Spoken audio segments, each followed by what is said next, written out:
con la parashá de hoy, porque esta parashá o sección de la Torá narra el final feliz que tuvo lugar entre los hermanos de Jacob, que vendieron a Joseph a Egipto, y por más de 10 años,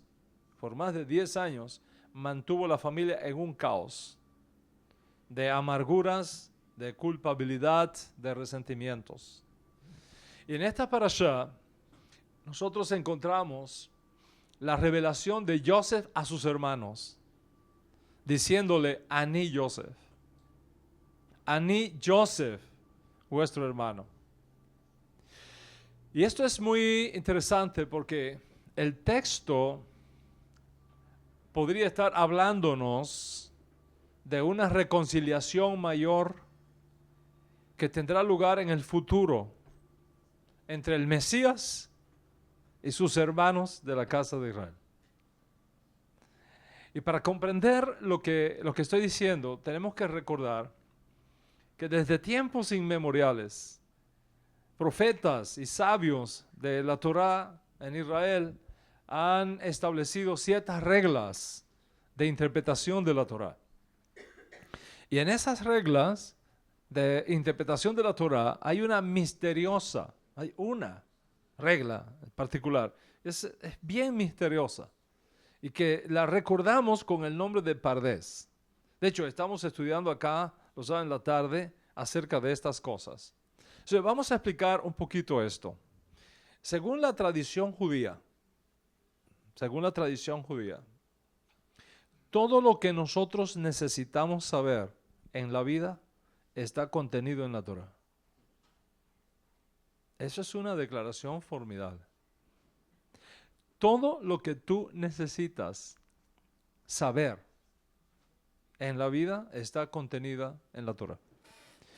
¿Cómo puede uno creer algo así? La Torá tan solo representa los primeros 5 libros de la Biblia. ¿Esos 5 libros de la Biblia son realmente suficientes como para contener todas las respuestas a nuestras preguntas existenciales? ¿Podemos encontrar en la Torá, en los 5 libros de Moisés, respuesta a todas esas preguntas? Para poder encontrar una solución a esto, los sabios de Israel, los profetas antiguos, nos enseñaron que la Torá puede ser comparada con un huerto. Presta mucha atención. La Torá puede ser comparada con un huerto, con un jardín. Si nosotros miramos un huerto a la distancia, no podemos distinguir más que un colorido paisaje a la distancia. Pero en la medida en que nos vamos acercando, en la medida que vamos caminando hacia ese huerto, vamos descubriendo que lo que parece una indistinguible masa de pasto y de árboles, en realidad es un maravilloso jardín de hojas hermosas, de árboles frutales, de frutos deliciosos, de árboles exóticos. Y si nos aventuramos a ir un poco más adentro y tomamos uno de esos frutos y miramos la piel que lo recubre y nos esforzamos un poco más para mover esa piel, vamos descubriendo que dentro de cada una de esas capas de piel hay otras riquezas y hay otras sustancias. Y así entendemos que lo que parece a simple vista un solo campo, un solo jardín, dentro de él mismo hay cosas extraordinarias y hay cosas maravillosas que se abren a nuestra vista en la misma medida que vamos acercándonos a ella. ¿Cuántos están conmigo hasta acá? Entonces, a ese huerto el judaísmo llama Pardés.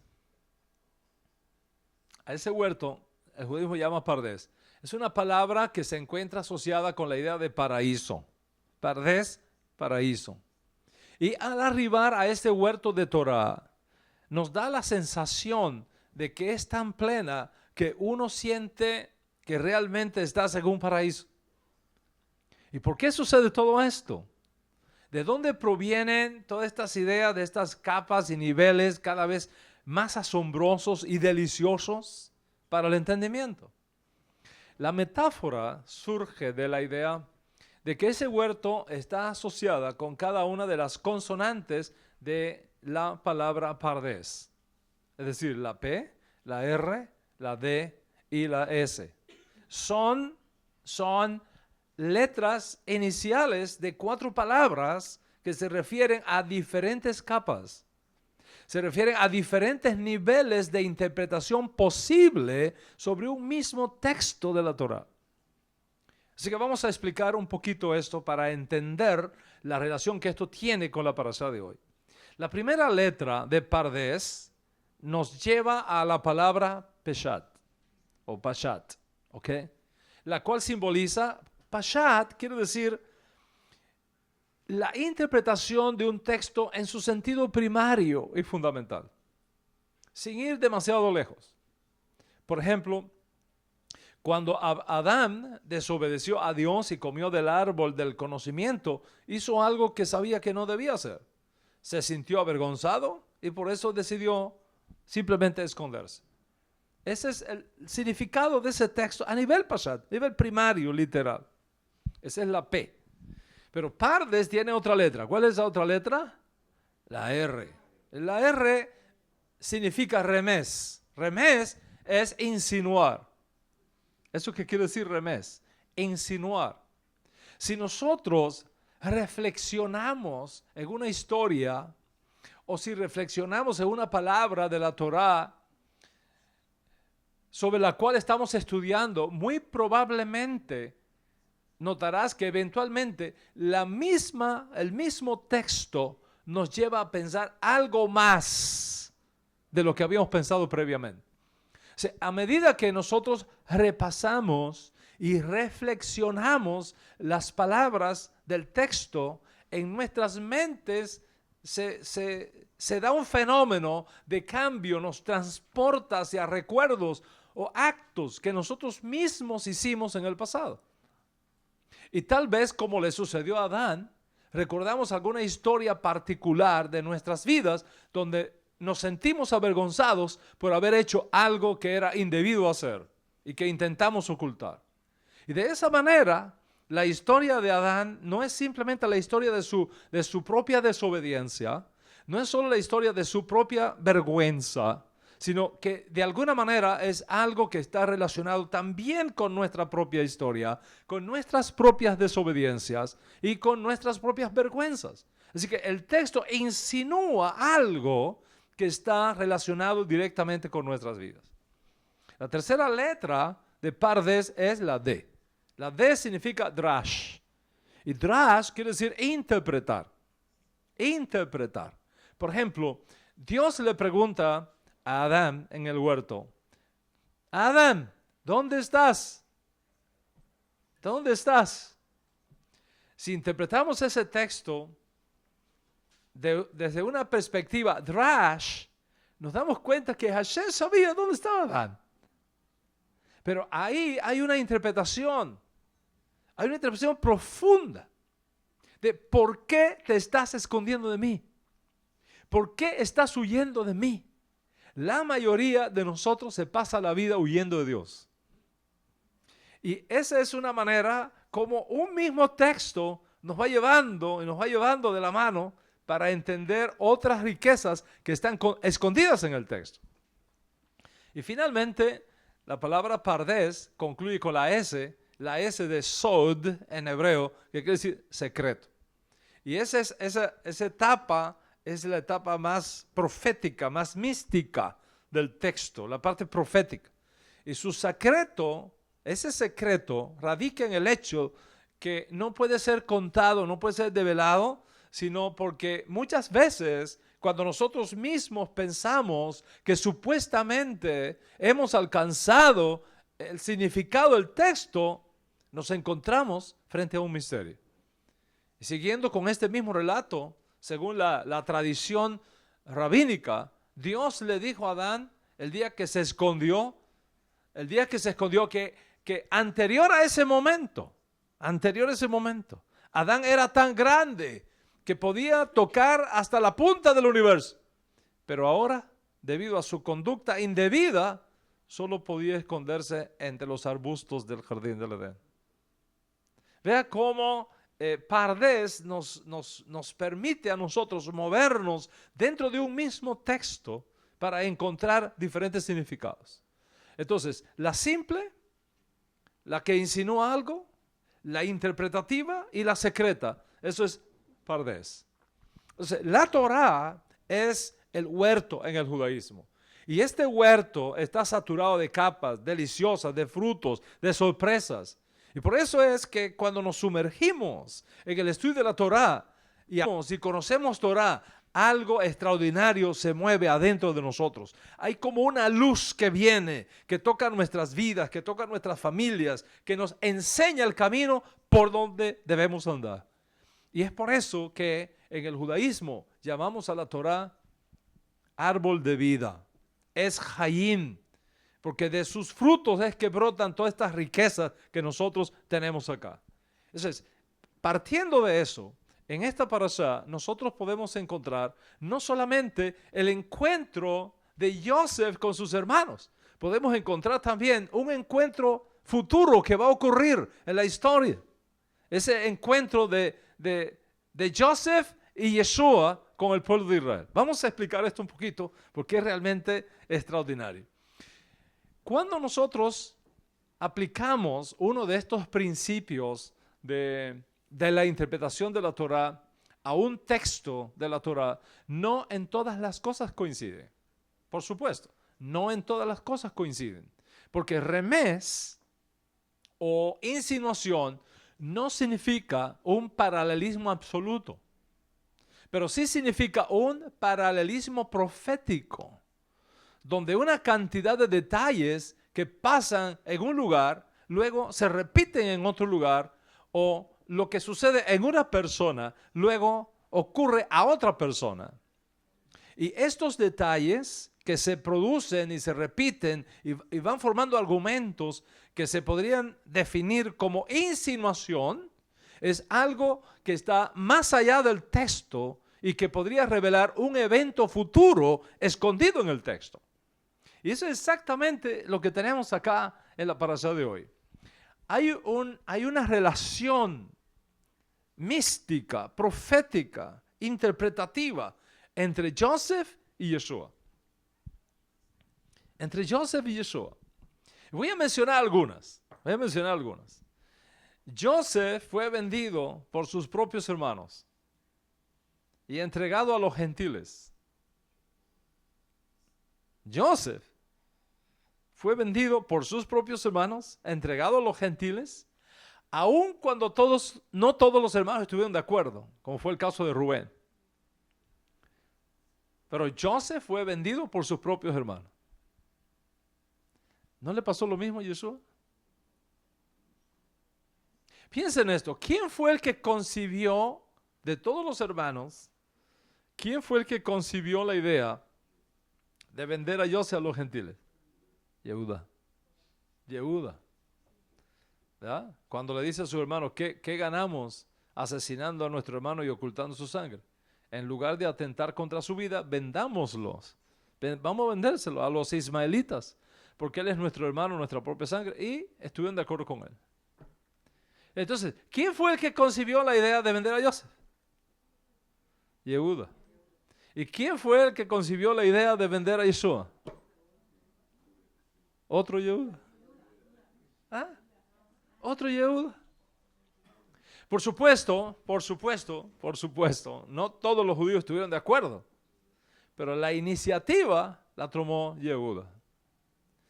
Uno de los 12, que se llamaba Yehuda, que va a los principales sacerdotes y les descubre un secreto. ¿Qué me queréis dar? Y yo se los voy a entregar. Y le asignaron 30 piezas de plata. Vendió al maestro por 30 piezas de plata. Es decir, tenemos aquí que tanto Joseph como Yeshua fueron vendidos por precio de plata, por sus propios hermanos. 20 piezas de plata en el caso de Joseph y 30 piezas de plata en el caso de Yeshua. Por supuesto, algunos dirán, pues eso no aplica porque uno se vendió por 20 y el otro se vendió por 30. Es cierto.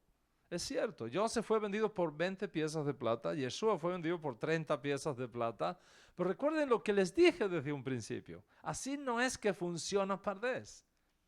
Pardes no funciona como una fórmula matemática precisa.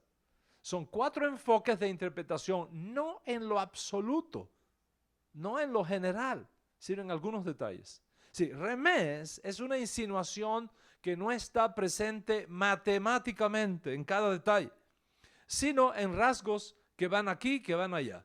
Joseph fue vendido por sus propios hermanos y Yeshua fue entregado por sus propios hermanos. Joseph fue vendido por plata y Yeshua fue vendido por plata. ¿No es interesante eso?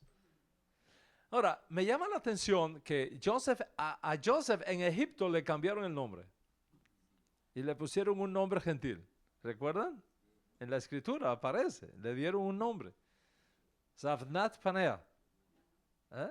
Le pusieron un nombre gentil. Era un judío y le cambiaron el nombre. Y Joseph salió por toda la tierra de Egipto. Bueno, ¿no le pasó lo mismo a Jesús? Le cambiaron el nombre. Jesús. Sí, lo que le pasó a uno, le pasa al otro. Y mira esto. A Joseph le fueron cambiados sus atuendos en Egipto. De tal manera que dejó de parecerse a un hebreo y se parecía a un egipcio.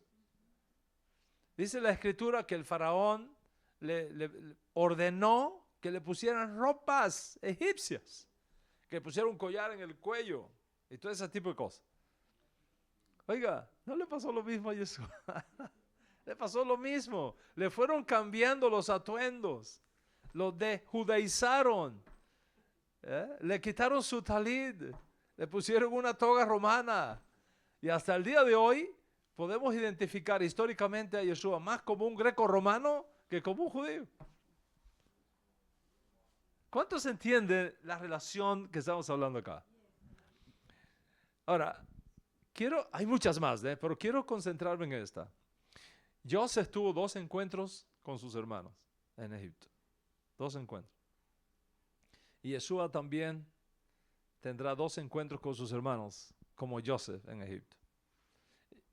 Yo he hablado en una serie que se llevó como 15 o 16 clases, acerca de la identidad y características del Mashiach, donde demostré, usando fuentes judías, que ha sido creído en el judaísmo, que el Mesías aparece, desaparece y reaparece para completar su obra. Eso ha sido creído en el judaísmo. Ahí están las clases, las puedes buscar en Hayim TV. No Hayim TV, sino Hayim TV de televisión. ¿Ok? Y Yeshua va a tener 2 encuentros con sus hermanos en Egipto. Y es exactamente lo que nosotros tenemos aquí, en esta escritura, a nivel remés. A nivel remés. Es decir, ¿qué quiere decir remés? Insinuación textual. ¿Esto qué quiere decir remés? Remés. Insinuación textual. Es decir, el texto está insinuando algo mayor que puede tener lugar después. Joseph, en su primer encuentro con sus hermanos, los conoció, pero sus hermanos no le conocieron a él. Eso es muy, muy interesante. En su primer encuentro, él reconoció a sus hermanos, pero sus hermanos no le conocieron a él. Y Yeshua, en su primera revelación, tampoco fue reconocido en su verdadera identidad por sus propios hermanos. Y Joseph, en un segundo encuentro, se dio a conocer a sus hermanos. Hizo salir a los egipcios, se despojó de sus atuendos, le dijo: yo soy Joseph, vuestro hermano. Y Yeshua, en su segunda revelación, también se va a dar a conocer. Él dijo: ustedes no me van a ver más hasta que digan: bendito el que viene en el nombre del Señor. Cuando Él diga: ¿quién eres tú que has venido aquí y nos has salvado de esto que ha ocurrido? Ani Yeshua, vuestro hermano. Eso viene de camino. Y les digo algo, Rabotai.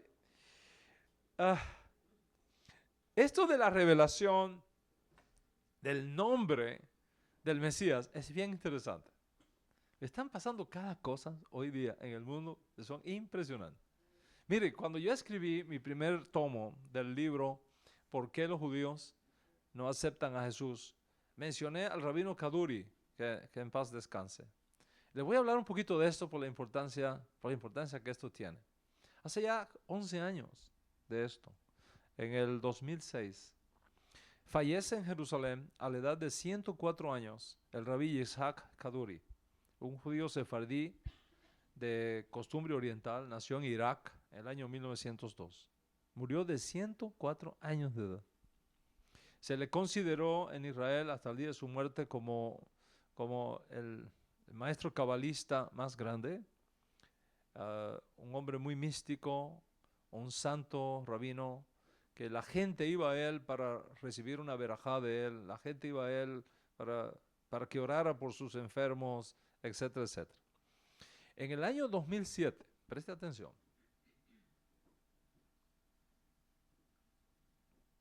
en el año 2007 se informó por las redes sociales, que unos meses antes de morir, Yitzhak Kaduri supuestamente, escribió el nombre del Mesías en una pequeña nota. Escribió el nombre de Mashiach en una pequeña nota y pidió que esa nota que él puso en un sobre permaneciera cerrada, totalmente cerrada, hasta un año después de su muerte. Y cuando la nota fue revelada, o por lo menos cuando esa nota salió a la luz, contenía un texto hebreo escrito por su propia mano. ¿Okay?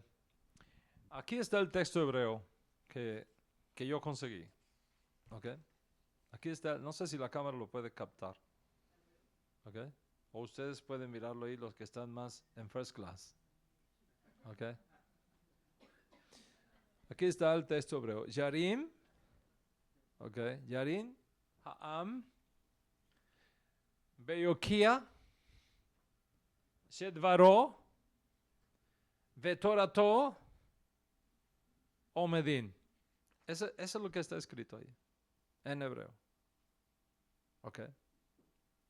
¿Qué quiere decir eso? Levantará a la gente y demostrará que su palabra es válida.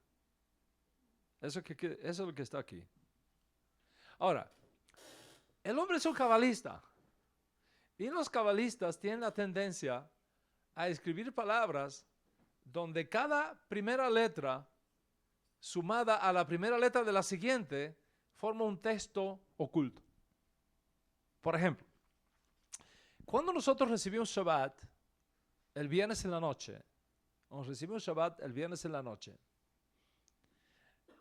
nos ponemos de pie para hacer la primera seudá, ¿verdad? Nos ponemos de pie. Sin embargo, el sábado al mediodía, cuando hacemos la segunda seudá del Shabbat, no nos ponemos de pie. Why? ¿Por qué?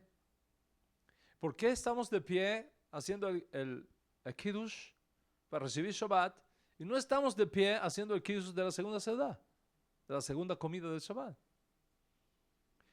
La razón es porque cuando tú inicias la confesión del texto hebreo para recibir Shabbat, cuando dice Yom HaShishi B'Chulu HaShamay, y tomas cada una de las primeras letras de esa expresión, las 4 primeras letras forma el nombre inefable de Dios, Yud Hei Vav Hei. Y como forma el nombre inefable de Dios, Yud Hei Vav Hei, Yom HaShishi B'Chulu HaShamay, entonces, por respeto a ese nombre, nos ponemos de pie. Eso es lo que está detrás. ¿Verdad? Eso es lo que está detrás. ¿Por qué es tan importante recitar todos los días el Salmo 145?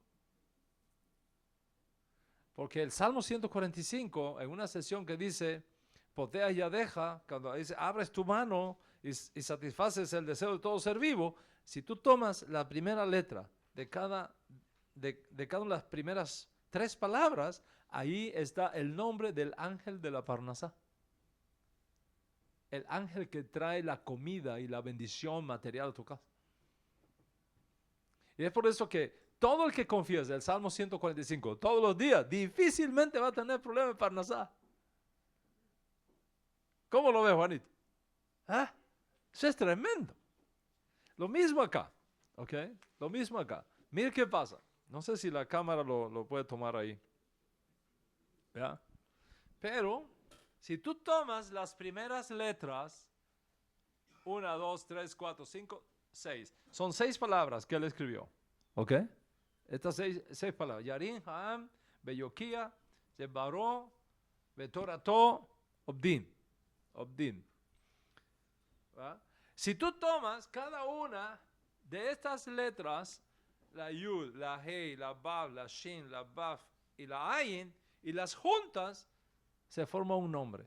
El nombre es Yehoshua. ¿Lo ves? Ahí está el nombre, Yehoshua. De modo que, vaya, te lo regalo, Benchi. Ya él lo había pedido primero. Le hacemos copia. Le hacemos copia para que todos la tengan. All right. Ahí después de Shabbat hacemos copia y se la repartimos a cada uno. De modo que ha sido un rabino en Israel quien dejó revelado que el nombre del Mesías es Yehoshua. Es exactamente lo mismo que Yeshua. Yeshua es la forma abreviada de Yehoshua. Por supuesto, ustedes pueden imaginarse el revuelo que esto creó en Israel cuando esta noticia trascendió a los medios.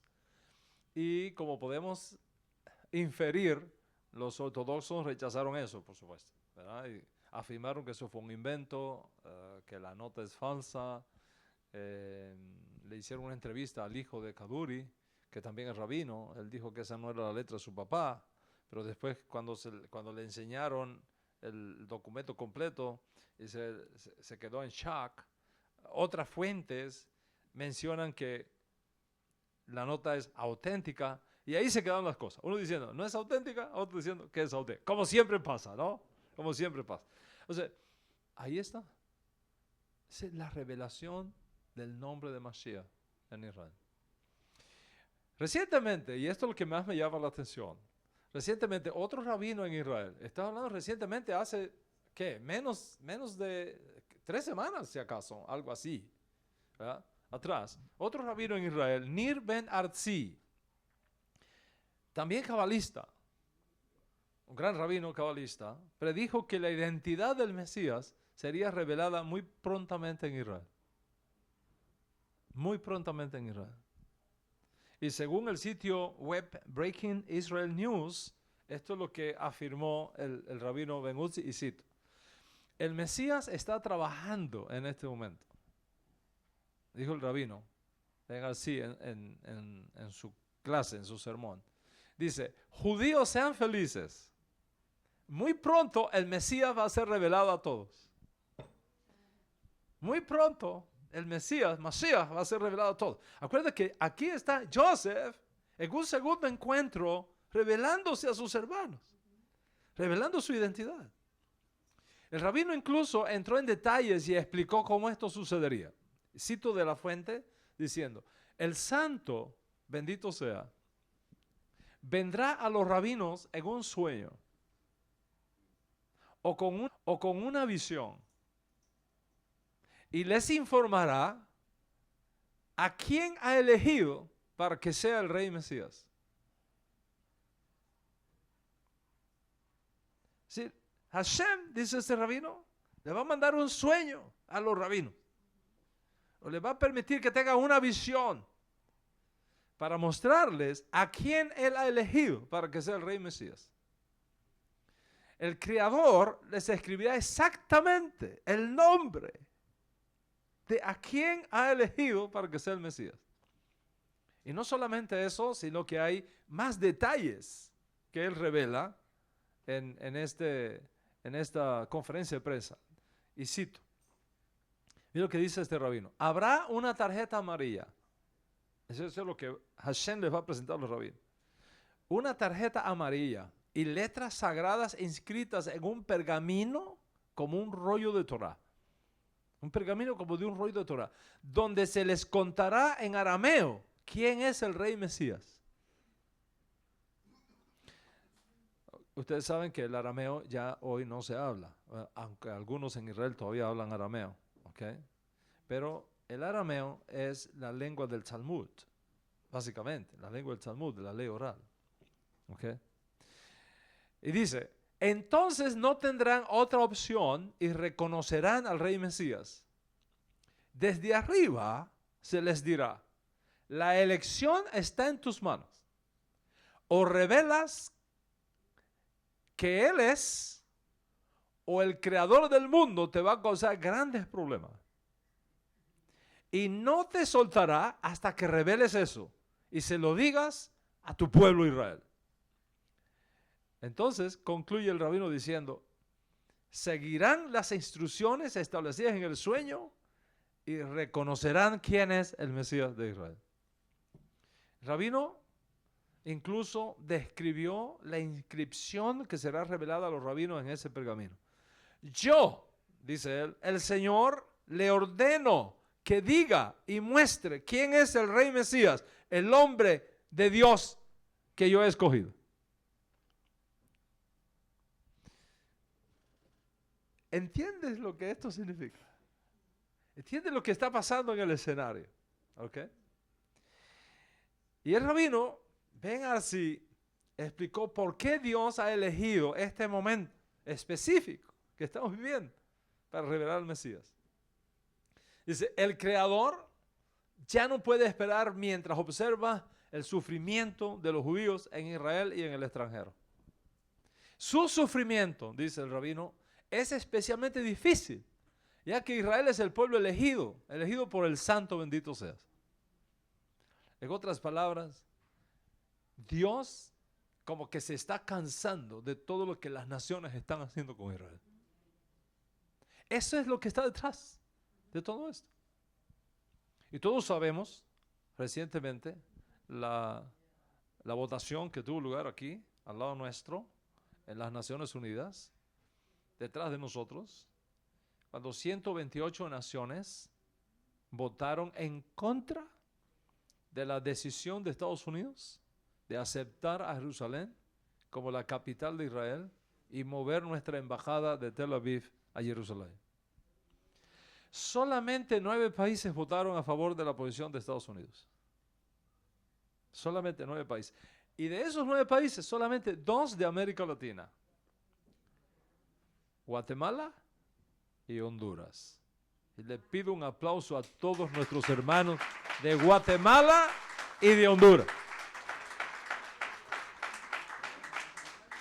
Guatemala y Honduras. ¿Cuántos guatemaltecos hay aquí? Mira, los bendecimos. ¡Qué bueno! ¡Qué bueno! ¿Y de Honduras hay alguno?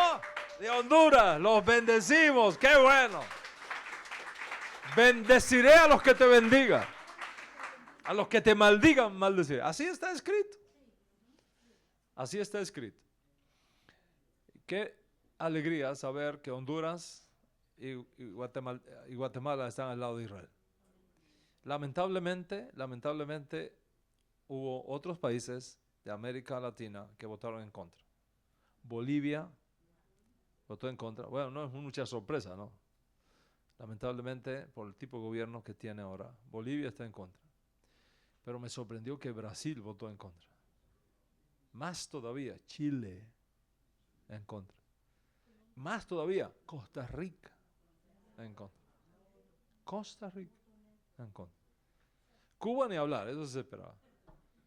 ¿Okay? Ecuador votó en contra. Nicaragua votó en contra. Uruguay votó en contra. Venezuela votó en contra y Perú en contra. En todo caso, de los aproximadamente 193 países que conforman actualmente la Organización de las Naciones Unidas, 21 no asistieron. Dice, mejor, ¿sabes qué? Nos lavamos las manos. Y no estuvieron, se ausentaron, ¿ok? Para evitarse el problema. 128 en contra, 9 a favor de Israel y 35 abstenciones. 35 abstenciones. Dice, los países latinoamericanos que se abstuvieron en la votación me sorprendieron también. Argentina no se quiso complicar la vida. Colombia, un país que ha recibido tanta bendición de Israel, se abstuvo. El Salvador, Haití, México, Panamá, Paraguay y la sorpresa más grande para mí, República Dominicana.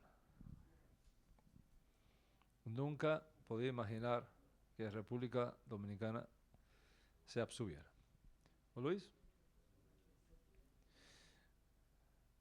Cuando tú ves esa votación y esas abstenciones, 128 más 35 más 21 que no vinieron y solo 9, ¿qué te dice eso a ti?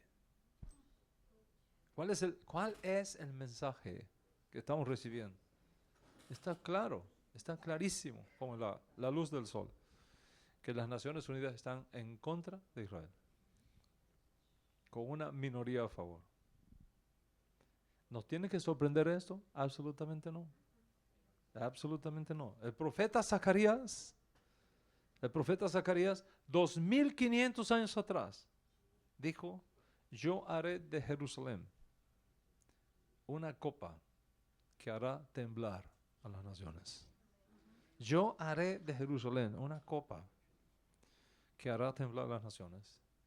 Y en este contexto de una mayoría contra Israel, el rabino Ben Arzi anuncia que Dios ha dado un mensaje, que va a enviar un mensaje, y que muy pronto va a revelar a los rabinos la identidad del Mesías para que lo anuncien en Israel. Interesante que el rabino Arzi habló de uno de los temas sobre los cuales yo vengo hablando hace más de 25 años. Más de 25 años. ¿Por qué hay tantos cristianos que están buscando sus raíces hebreas? Why? ¿Por qué hay tantos cristianos que están buscando sus raíces hebreas? ¿Por qué? La respuesta es evidente. Ustedes conocen esto porque yo he venido enseñando eso por años. Se trata de personas que son descendientes de almas judías, que fueron obligadas en un punto determinado de la historia a convertirse al cristianismo. Y en la medida que el tiempo para la revelación de Mashiach se acerca, esa chispa judía que llevan por dentro se despierta y se vuelve una luz que busca Torah y que busca Misbot. Esa es la realidad, no hay otra. No hay otra. ¿Cómo es posible que alguien quiera identificarse con el pueblo de Israel y con el pueblo judío y con las misbot y con el judaísmo cuando en las Naciones Unidas la mayoría está en contra de Israel? ¿Para qué te vas a buscar tremendo problema en tu vida? Mejor te lavas las manos y no te metas en eso y te evitas problemas. Estas almas no. Estas almas están buscando sus raíces judías. No matter what. No matter what. Están buscando judaísmo, están buscando mandamiento, están buscando Torah. Nos dice ahora el rabino Ben Arzi en una declaración a la prensa israelí lo siguiente, y cito, en el comienzo hubo un cisma y había judíos en ellos. Algunos judíos continuaron el camino dentro del cristianismo. Por lo tanto, hay entre ellos hoy aquellos que tienen la chispa del judaísmo en su alma y en su espíritu. Y es por eso que tienen una afinidad con el judaísmo y un amor a los judíos que está despertando a medida que se acerca Mashiach. A medida que se acerca Mashiach. Y el rabino también hace una tremenda declaración de las señales, de la inminente revelación del Mesías en el retorno de los judíos a Israel. Él dice, y cito, hay grandes señales que muestran que es hora de regresar. Creciente antisemitismo, ahí lo estamos viendo en estas votaciones, creciente antisemitismo, señales en la naturaleza, conflictos políticos globales. A lo largo de todo esto, la tierra de Israel está visiblemente protegida. Cualquiera que mire las señales entenderá y vendrá a Israel de inmediato. De modo que Morán Berrabotai, nuestra parashá no es solo una narrativa histórica. No es solo una narrativa histórica, es también una narrativa profética que nos ubica precisamente en el momento donde estamos y en la hora que vivimos. Es por eso que te decía que la vida de Joseph no solamente es interesante, es también reveladora. Y Joseph, a través de toda su vida, nos pone en la mano un mapa que nos demuestra de manera profética el gran encuentro que tendrá al final de la historia cuando Mashiach sea enviado y revelado a todo Israel. ¿Y sabes qué? Les voy a decir esto de lo más profundo de mi alma. Yo creo que nosotros podríamos ser la generación que disfrute de ese encuentro final entre su hermano vendido y desaparecido y dado por muerto y otro que aparece vivo y lleno de autoridad preservando la vida de sus propios hermanos. Eso es algo que me conmueve, mi alma. Bendito sea el nombre de Dios. Que tú y yo y todos nosotros seamos parte de esa generación. Baruch Hashem. No podía callarme sin compartirte estas cosas. Ahora, aunque todos estos aspectos proféticos están presentes en nuestra parashá, hay otro aspecto que es sumamente importante y que tiene el potencial de impactar cada una de nuestras vidas. Y es que esta parashá tiene mucho que ver con los procesos internos de nuestras almas cuando son confrontadas por circunstancias que nos superan y a las cuales el propio Dios nos lleva para que entremos en una nueva etapa de elevación espiritual.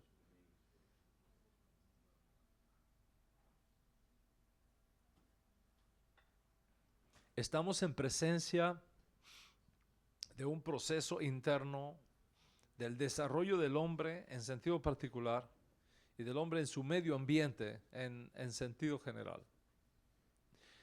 Bueno, Rabotai, vamos a hablar de estas cosas del alma. Porque la mayor parte tuya es lo que no se ve. La mayor parte tuya. El mundo más grande tuyo no es el que tú ves, no es lo que tú puedes tocar. El mundo más grande tuyo es el que se mueve adentro de ti. Cada uno de nosotros viene a este mundo para cumplir con una misión específica. Cada persona que aparece en tu mundo, sea por un año, sea por 8 años, sea por 20 años, tiene un propósito. Y estas personas que entran en contacto contigo, directa o indirectamente, facilita que tu alma pueda recibir una fuerza espiritual de corrección para que tú experimentes tikkun nefesh, reparación de tu alma. Y debido a la naturaleza de este tema, voy a pedirte que concentres tu pensamiento en cada palabra que yo diga a partir de ahora. De cada palabra que te diga es importante para entender este concepto. Procura poner tu corazón a tono con lo que voy a compartirte en esta clase. Para el propósito de la conexión, una persona necesita tanto la fuerza física como la fuerza espiritual. Necesitas de la tierra, pero necesitas del cielo. Y estas dos fuerzas del creador y de la criatura, Dios que crea, tú que eres el ser creado, Dios que te trae a este mundo, tú que cumples una misión divinamente ordenada, esa relación de creador-criatura se unen. Y el humano crece a partir de esa relación. Y eso es precisamente el propósito de nuestro desarrollo. Conectar la sustancia material con la sustancia humana, que es similar a la obra del Creador, para que podamos cumplir la misión que Él nos ha entregado. No es simplemente hacer que estas dos fuerzas se encuentren, no se trata de eso simplemente.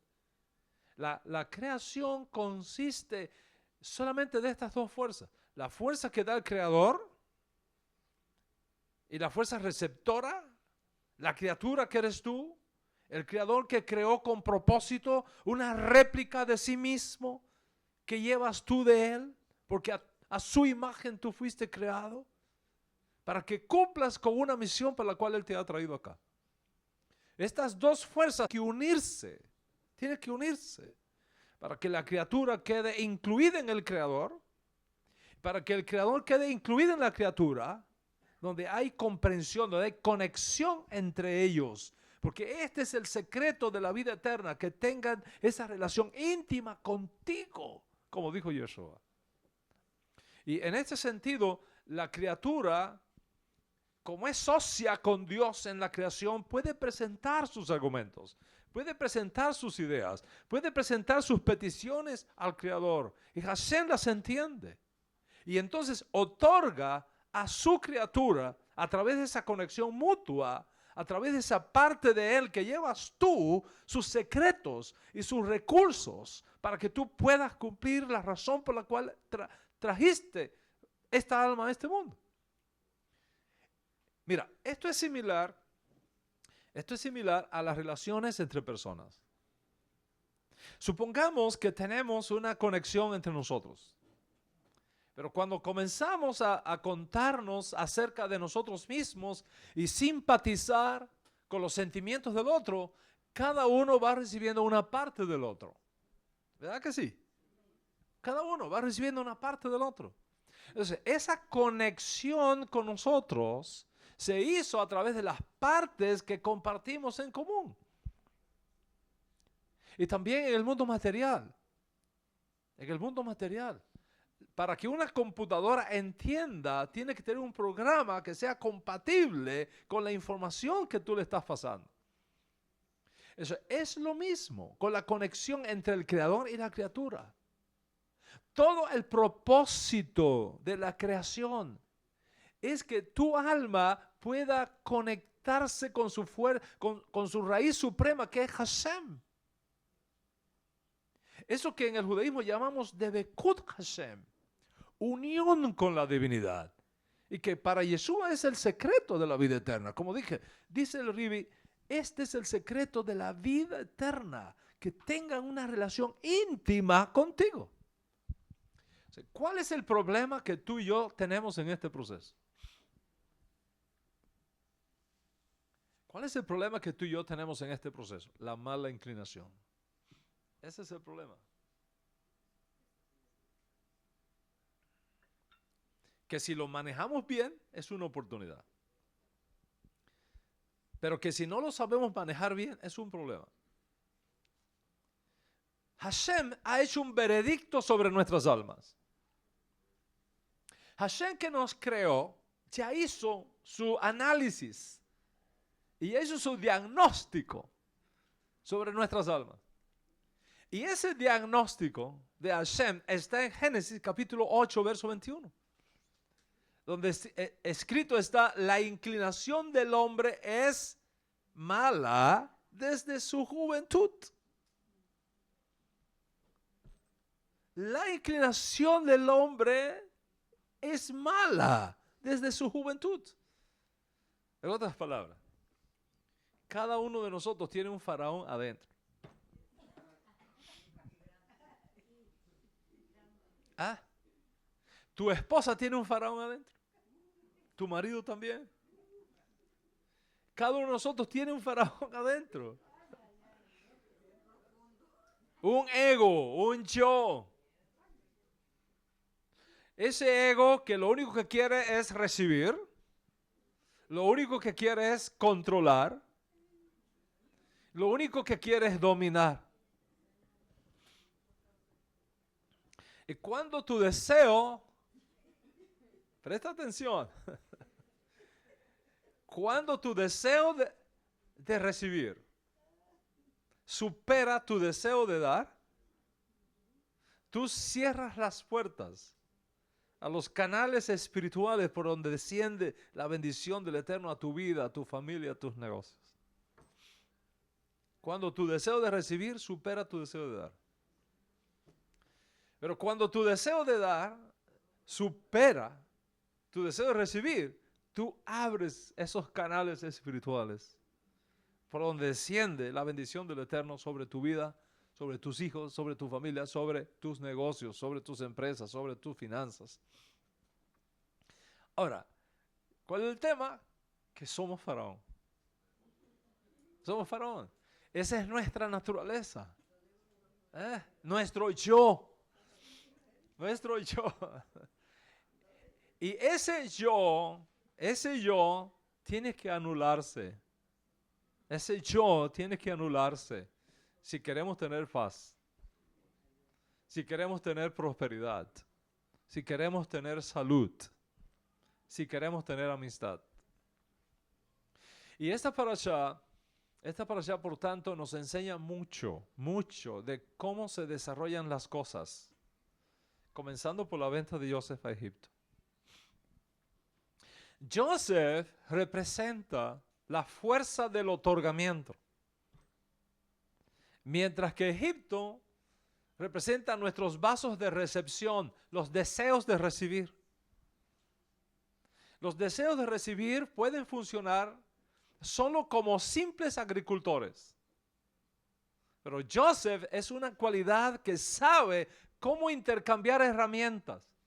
Joseph es el que sabe cómo manejar crisis. Joseph es el que sabe cómo vender y cómo comprar. Él da cultivos, recibe algo a cambio del exterior, personas que producen, instrumentos que son útiles. Y a través de esa negociación, de ese dar y recibir, es posible conectarse, es posible obtener riqueza, es posible ascender grados en tu vida. Uno no puede cansarse de facilitar esos procesos de rectificación y corrección de nuestras almas. Es por eso que tú estás aquí hoy. Es por eso que Hashem te trajo hoy. Y es por eso que estás conectado con nosotros. Más que tú conectarte con nosotros, nosotros nos hemos conectado contigo. Porque más de tú buscar a Dios, Dios te busca a ti. Uno no puede cansarse de facilitar esos procesos de rectificación y de corrección de nuestras almas. Voy a compartirte esto. La diferencia que nosotros hacemos en la vida de otras personas no siempre es visible. No siempre es reconocida, pero siempre es real. La diferencia que tú causas en otras personas no siempre es visible, no siempre es reconocible, pero siempre es real. Creo que todos nosotros somos testigos de personas que nacieron y se criaron en las peores condiciones humanamente imaginables. Niños y niñas que han desarrollado su infancia en un ambiente de abuso, de incomprensión, de hostilidad, sin mayor educación, en un ambiente de crimen, de robo, de drogas. Y lo peor de lo peor, en un ambiente de padres ausentes.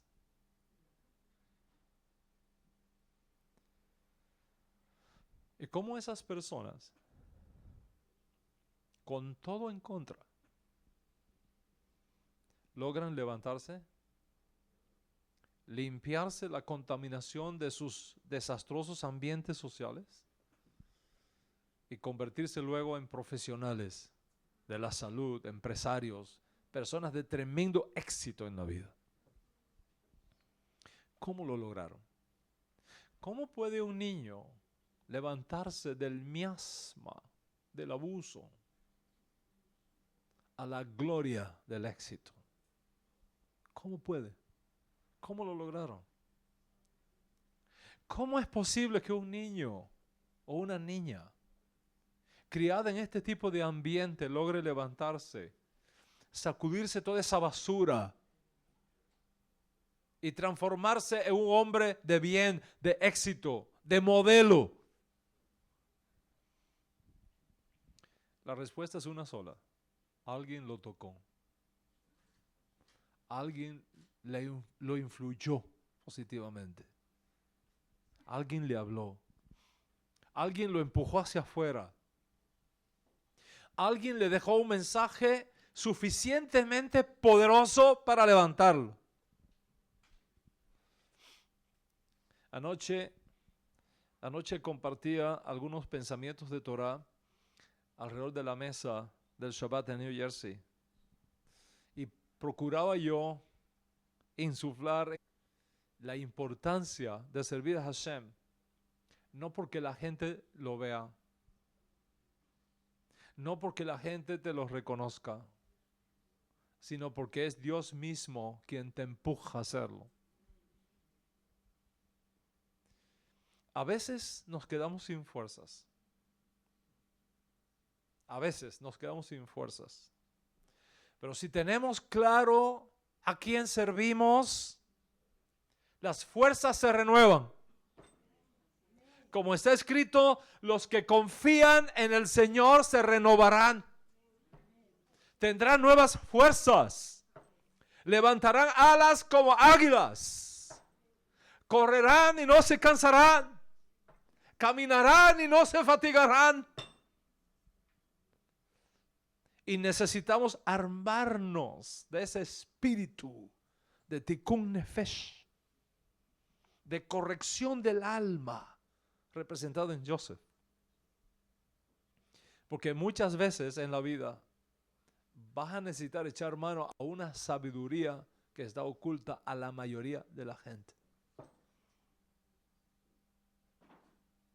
Y yo te la voy a revelar hoy. Esa sabiduría que está oculta a la mayoría de la gente será tu herramienta más extraordinaria y más gloriosa.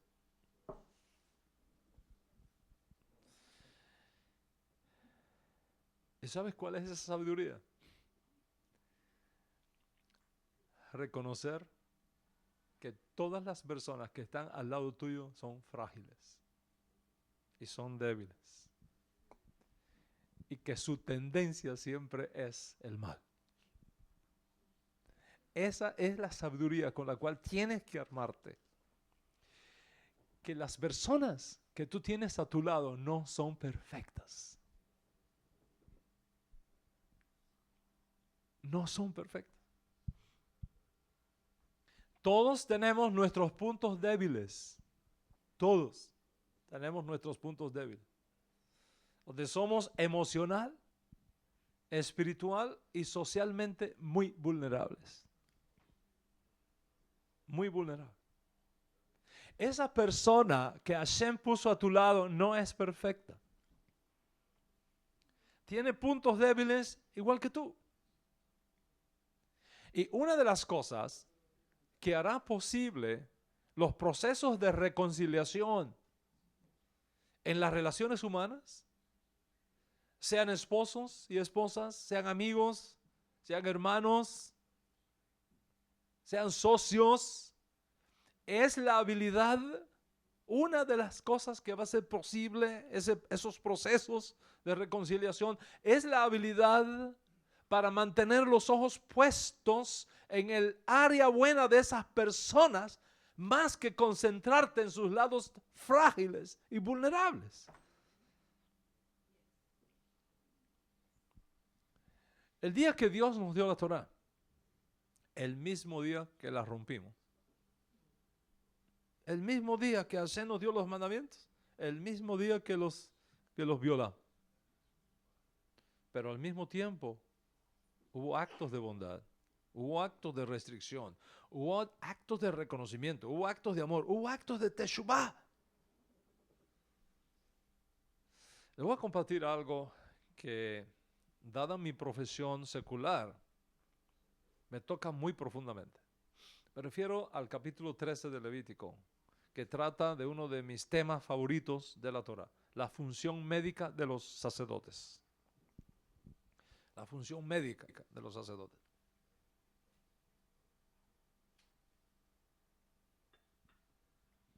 En este capítulo 13 de Levítico se narra cómo el sacerdote debe tratar a una persona afligida con lepra. Para aquella época, una condición muy temible e incluso contagiosa.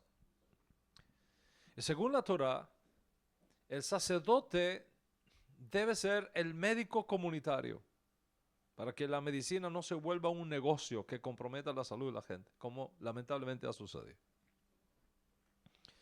2 veces a la semana, el sacerdote tenía que examinar la persona con algún daño en la piel. 2 veces por semana tenía que examinarla. Tenía que observar cuidadosamente si el daño era superficial o si era profundo. Y determinar si esa persona estaba en condiciones o no de ser reintegrada a la sociedad, a la comunidad. Y con la mira de hacer esta evaluación médica, los 2 ojos del Cohen, think about it, pay attention. Los 2 ojos del Cohen tenían que estar atentos a la aflicción de la piel. Los 2 ojos. ¿Qué quiere decir? Tenía que mirar la llaga. Pero tenía que mirar también la carne alrededor de la llaga. No solo la llaga, tenía que mirar la carne alrededor de la llaga. Y tenía que saber juzgar si la afección era superficial, de fácil curación, o si era profunda. En otras palabras, con un solo ojo no podía juzgar. No podía dar el diagnóstico correcto. Tenía que usar los 2 ojos. Los 2 ojos. No solo mirar la llaga de la persona, tenía que mirar la parte sana de la persona también. Y para ser un corrector de almas, tú tienes que mirar las personas que están en una relación contigo con 2 ojos. Con 2 ojos. Para darte cuenta de sus llagas, para darte cuenta de sus infecciones, pero también para ver la carne fresca y buena que la rodea. En otras palabras, mirar no solamente sus fallas y temores, sus caídas y debilidades, tienes que mirar también sus fuerzas, sus recursos, sus lados buenos, sus actos de bondad. Barán Berrabotai, ser rabino, maestro, esposo, esposa, o simplemente papá o mamá, nos va a llevar a muchas frustraciones, a muchos dolores, desengaños, reveses, desilusiones. Cuando tus hijos o cuando tu esposa o cuando tu esposo actúa de modo que destruye tus expectativas y te causa dolor. Pero al mismo tiempo hay que mirar a esa persona en profundidad, como el sacerdote al leproso, con ambos ojos. Y recordar que a pesar de su llaga, la mayoría de su carne está bien, está fresca. Es decir, la posibilidad de la reconciliación siempre será posible. No hay desafío más grande en la vida. No hay desafío más grande en la vida que el que experimentó Joseph en este proceso de tikkun nefesh, con el cual él estaba guiando a sus propios hermanos. A sus propios hermanos. Y lo mismo va a ocurrir contigo. No experimentarás mayor desafío en tu vida que ser capaz de mantenerte viendo las cualidades positivas de la persona que te está causando dolor y daño. Ese es el más grande desafío. Y Joseph es un ejemplo de todo esto. Y en Joseph está escondido Mashiach. O sea, la historia de Joseph y sus hermanos es una historia de cómo pueden darse los procesos de reconciliación, aun cuando hay de por medio profundas heridas y profundas fallas. Joseph cometió serios errores con sus hermanos. Joseph los cometió, serios errores con sus hermanos, contándole a su padre las travesuras de ellos cuando cuidaban del ganado en los campos. Joseph cometió graves fallas con ellos. Cometió el pecado de la Lashon Hara con sus hermanos. Y sus hermanos cometieron graves errores contra Joseph al venderlo a Egipto. Pero finalmente nosotros conocemos la historia. Nosotros conocemos la historia. Dios mismo dirigió el camino de Joseph. Dios mismo dirigió el camino de Joseph. Del pozo a la subasta pública como esclavo. De la casa del Potifar a la cárcel.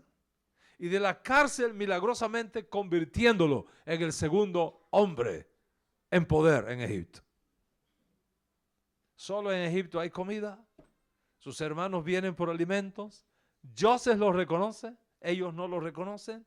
Finalmente Joseph dirige todo ese proceso de tikkun nefesh a fin de asegurarse que sus hermanos no son los mismos que lo vendieron. Que hay en ellos algo hermoso. Que hay en ellos algo extraordinario sobre lo cual trabajar para una reconciliación que dure para siempre.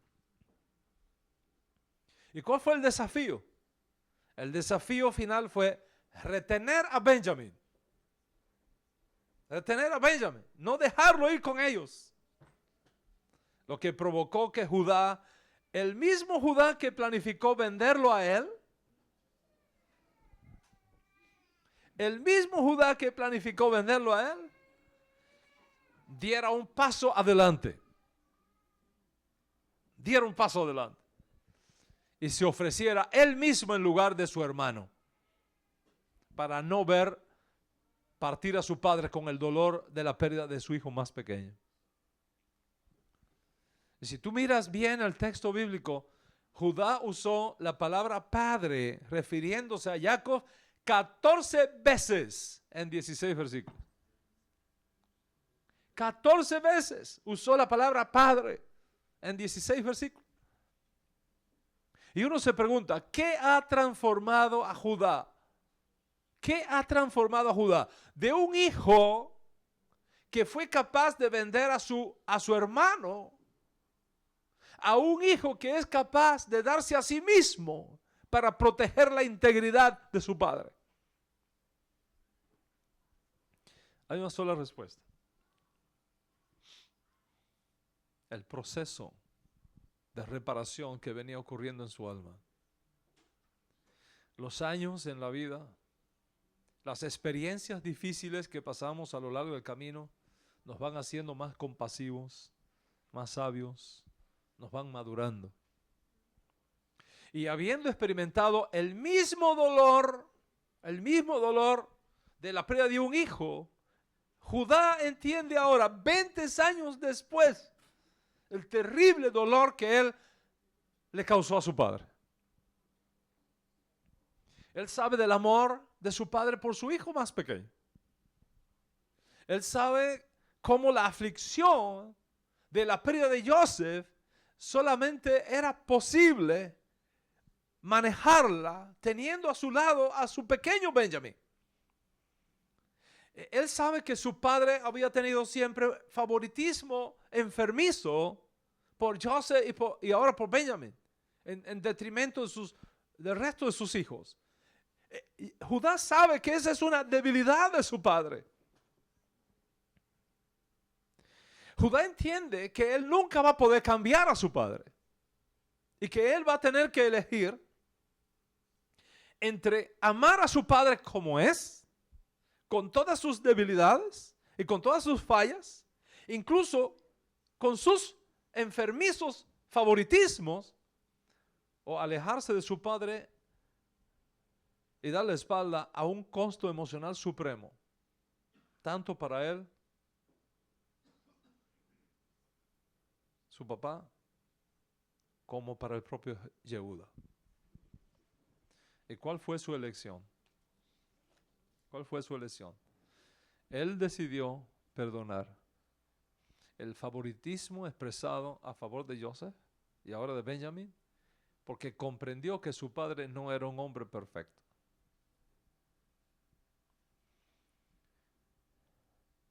Él comprendió que tenía un imperfecto padre.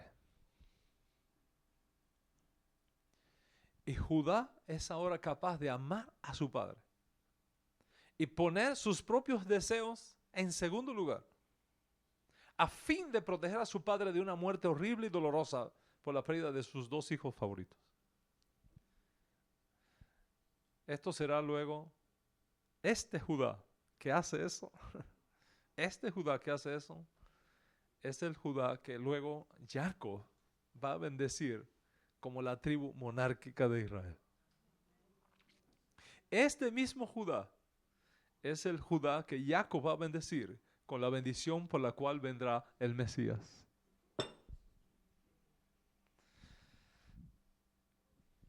Moram Rabotai,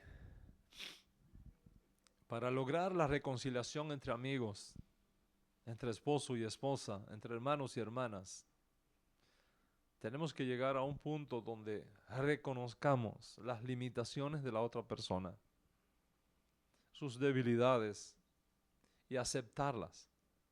Aceptarlas no para que siempre sean así, sino para facilitar el proceso de cambio,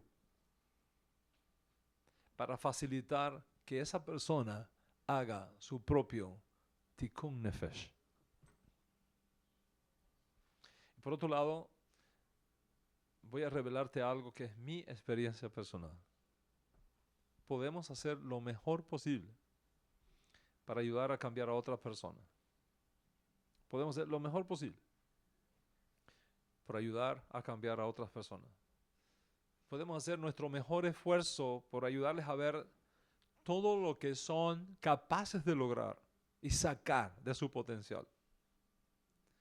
Pero últimamente, las únicas personas que siempre tendrán el poder de cambiar seremos nosotros mismos.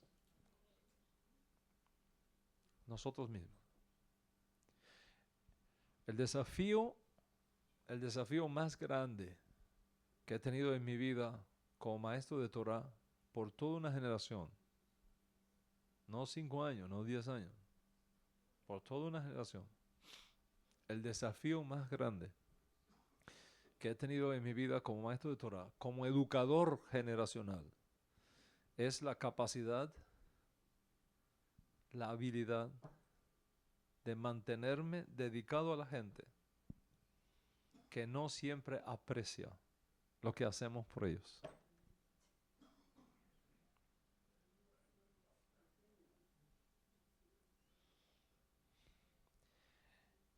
Mantenerme en esa posición, a pesar del precio que mi familia tiene que pagar, para hacer posible esta tarea de redención entre las naciones. Y experimentando muchas veces incluso la traición de los que comían en mi propia mesa. Y compartíamos juntos los secretos.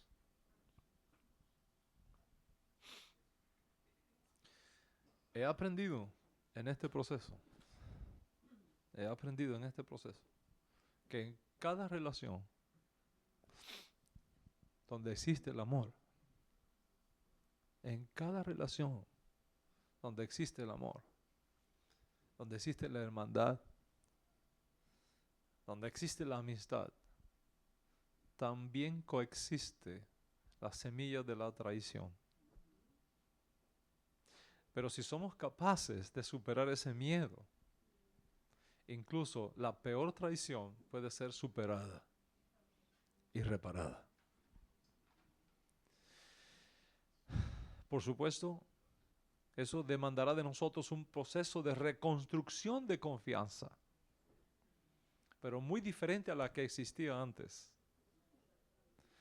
Porque ahora nuestra reconciliación y nuestro proceso de reparación del alma viene en base a la experiencia de la realidad de la vida, no de la fantasía de nuestras expectativas de teenagers.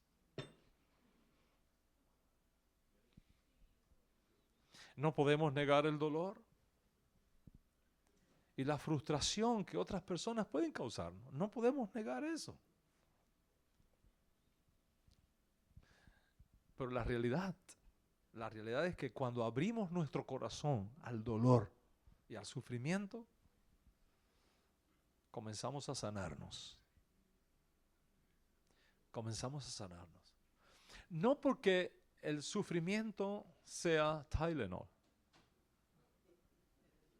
sino porque nuestro corazón está abierto a la reconciliación.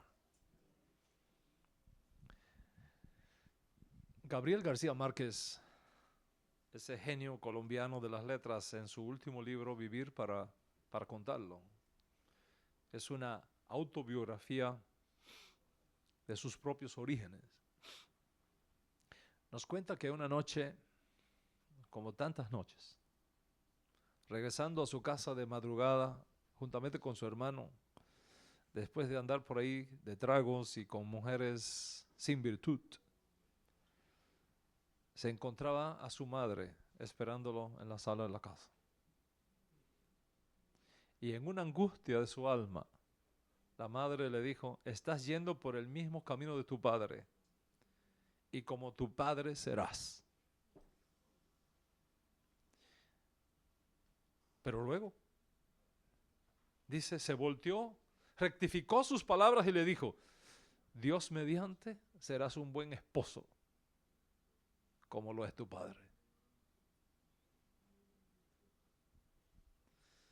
Cuando leí eso, me conmovió.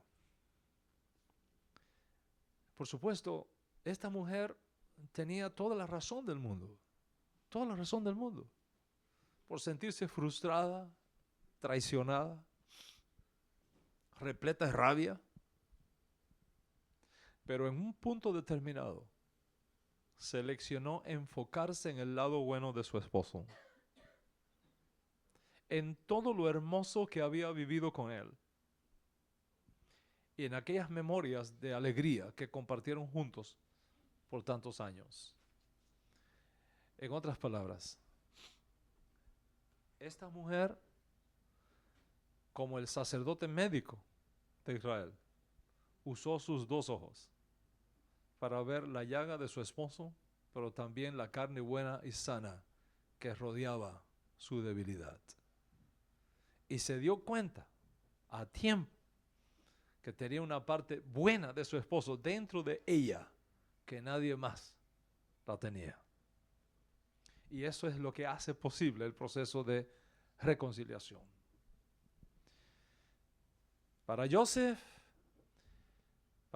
la reconciliación fue posible por tener esta sabiduría rara,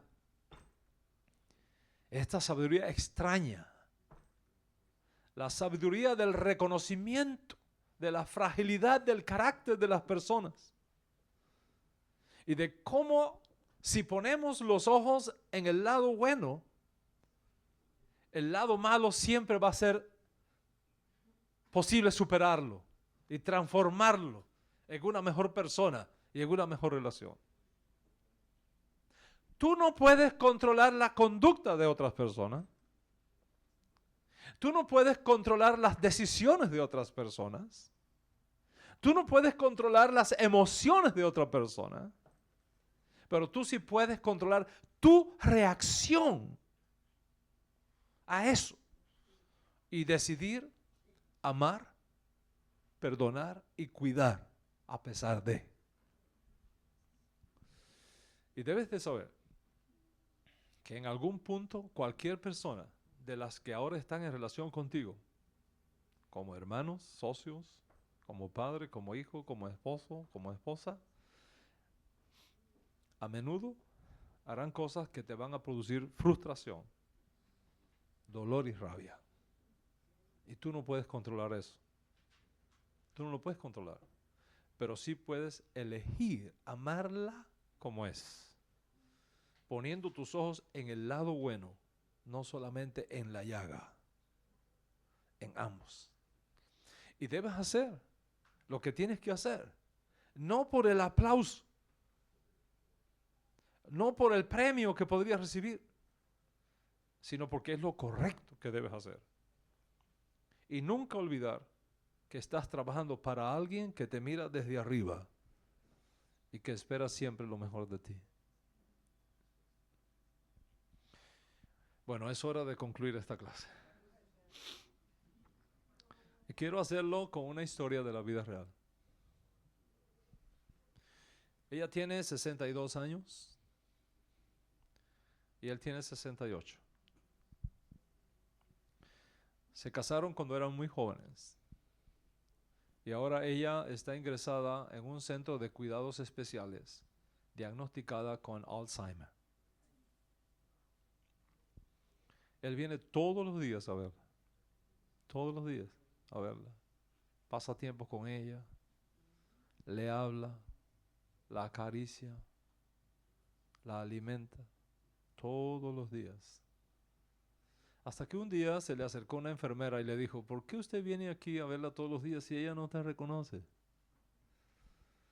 Ella no tiene conciencia de nada de lo que tú haces por ella. ¿Por qué lo haces? Su respuesta fue impresionante. No lo hago por ella, para que me sienta o para que me experimente. Yo sé que no me reconoce en lo absoluto, pero lo hago por mí.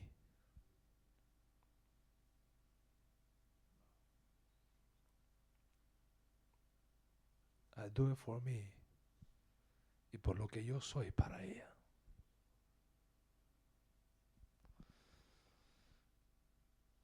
No hagas las cosas por lo que las personas son. Haz las cosas por la persona que tú eres.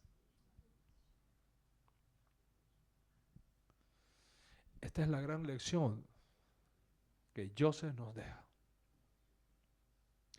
y que cada uno de nosotros puede llevar consigo en este Shabbat. Hoy, cuando vengas con tu maser, con tu ofrenda a Dios, con tu primicia, con tu voto, con tu pidión nefesh, o cuando lo envíes online, hazlo con este pensamiento en tu corazón. Quiero ser una mejor persona. Quiero enfocarme con los dos ojos y mirar no solo el lado débil de quien me ha herido y me ha golpeado, sino también quiero ver su lado bueno. Ese lado bueno y noble que me inspira la esperanza de la reconciliación con mi padre, con mi madre, con mi hermano, con mi esposo, con mi esposa, con mi hijo, con mi hija. que hoy lo que traigas o lo que envíes te ayude a ti o ayude a otros para que hagan la paz, para que faciliten la reconciliación y eliminar rencores y heridas entre personas que se han querido mucho y ahora están separados, como fue el caso de Joseph al revelarse a sus hermanos y decirles: yo soy Joseph. Que hoy tu donativo sea un instrumento de paz y de redención para muchos. Shabbat Shalom.